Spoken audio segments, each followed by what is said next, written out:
Selamat datang kembali. Kali ini kita langsung aja ya, kita bedah materi yang Anda bagikan. Fokus kita ke bab 2 dari buku You Are a Badass at Making Money. Judulnya aja udah cukup nendang ya. Kenapa Anda belum kaya raya sampai saat ini? Jadi misi kita nih menggali ide-ide kunci dari bab ini. Terutama soal kenapa sih kekayaan itu kok kayaknya belum nyamperin kita?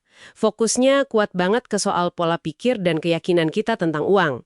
Penulisnya punya pandangan menarik nih, katanya realitas finansial kita itu ya sebagian besar ciptaan pikiran kita sendiri.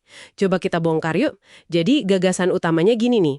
Apa yang Anda yakini di kepala Anda, yaitu yang seringkali jadi kenyataan, apalagi soal uang. Ya betul.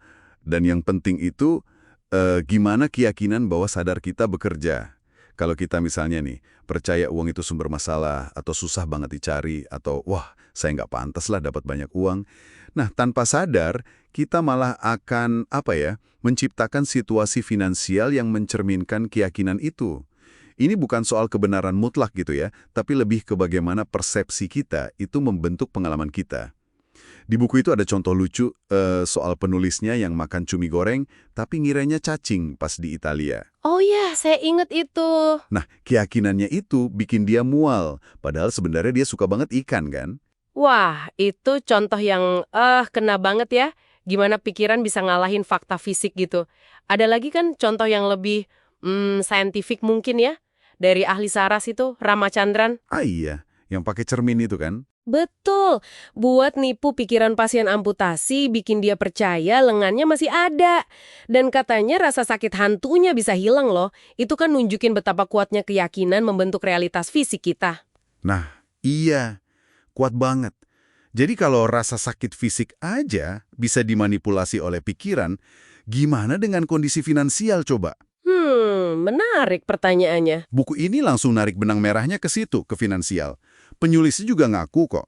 Dia bilang bertahun-tahun kejebak mencari-cari alasan kenapa hidupnya pas-pasan, terus takut ambil risiko buat mulai bisnis. Ya itu semua karena keyakinan negatif tentang kemampuannya sendiri. Dan ini seringkali diperkuat sama kata-kata kita sehari-hari ya, tanpa sadar gitu. Banget. Sering dengar kan, aduh saya nggak mampu beli itu, atau saya nggak tahu caranya, atau bahkan cuma ngeluh aja soal orang kaya. Nah itu dia, kata-kata itu kayak mantra negatif yang pelan-pelan ngebentuk identitas kita. Jadi orang yang merasa kurang, atau bahkan kayak musuhin uang gitu. Makanya penulisnya nekenin banget, penting buat sadar dan stop kebiasaan jelek-jelekin uang, kalau kita memang pengen punya lebih. Di buku itu ada daftar contoh keyakinan umum yang ngebatasin kita. Kayak, uang nggak bisa beli bahagia. Ah iya, itu sering banget denger. Seolah-olah kita harus milih gitu, uang atau bahagia. Padahal kan bisa aja keduanya. Atau keyakinan harus kerja keras, banting tulang baru dapat uang. Jadi di sini kuncinya ya, pola pikir itu, alurnya kan pikiran itu memicu emosi. Terus emosi yang mendorong tindakan kita, gitu kan? Tepat sekali. Pikiran negatif soal uang misalnya, wah susah nih kayaknya. Itu kan melahirkan emosi negatif, rasa takut, ragu-ragu. Ujung-ujungnya kita jadi nggak berani ngapa-ngapain, nggak berani ambil tindakan. Jadi mandek ya. Sebaliknya, kalau kita fokus ke kemungkinan, gimana ya kalau ini berhasil, terus ngebayangin hasil yang positif, itu kan memicu emosi positif ya, semangat, antusiasme.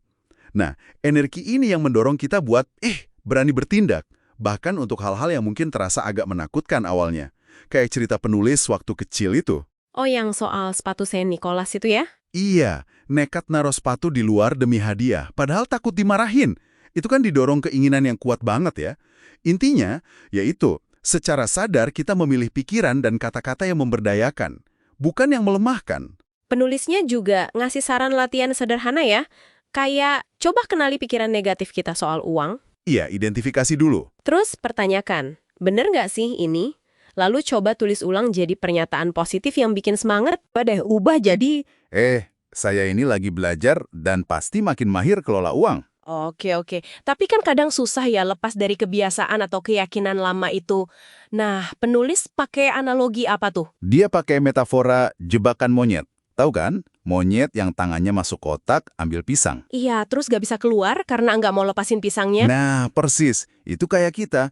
Seringkali kita genggam erat banget keyakinan atau cerita lama kita soal uang. Padahal keyakinan itu yang justru bikin kita terjebak, membatasi kita. Padahal kita bisa aja milih buat ngelepasin pisang itu. Itu metasora yang kuat banget sih.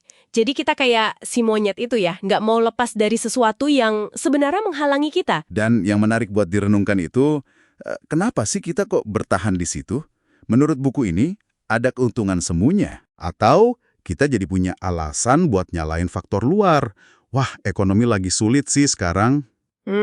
Jadi nggak perlu tanggung jawab penuh ya? Bisa dibilang gitu. Dan yang paling nyaman, mungkin kita nggak perlu keluar dari zona nyaman buat ambil risiko. Jadi kita seperti menukar potensi pertumbuhan kita demi rasa aman yang, ya itu tadi, semu ya. Persis. Padahal energi yang kita habiskan buat khawatir, buat cari-cari alasan, buat merasionalisasi kekurangan itu, kata penulisnya, energi itu bisa banget dialihkan buat fokus menciptakan kelimpahan. Melepas pisang keyakinan lama itu langkah awalnya. Oke, jadi kalau kita simpulkan nih dari pembahasan bab 2 ini, intinya akar masalah finansial kita itu seringkali bukan murni karena faktor eksternal ya. Bukan cuma itu. Hal itu mulanya dari ngubah pola pikir. Nah, ini penting banget buat Anda yang dengerin. Buku ini kayak ngajak kita buat jujur ngelihat ke dalam diri sendiri. Coba deh identifikasi, keyakinan spesifik apa sih tentang uang yang selama ini Anda pegang erat? Apakah pikiran-pikiran itu mendukung tujuan finansial Anda atau malah, nahan Anda? Mengenalinya itu langkah pertama yang krusial banget. Dan sebagai penutup nih, ada pertanyaan reflektif yang bagus banget dari penulis buat Anda renungkan di rumah.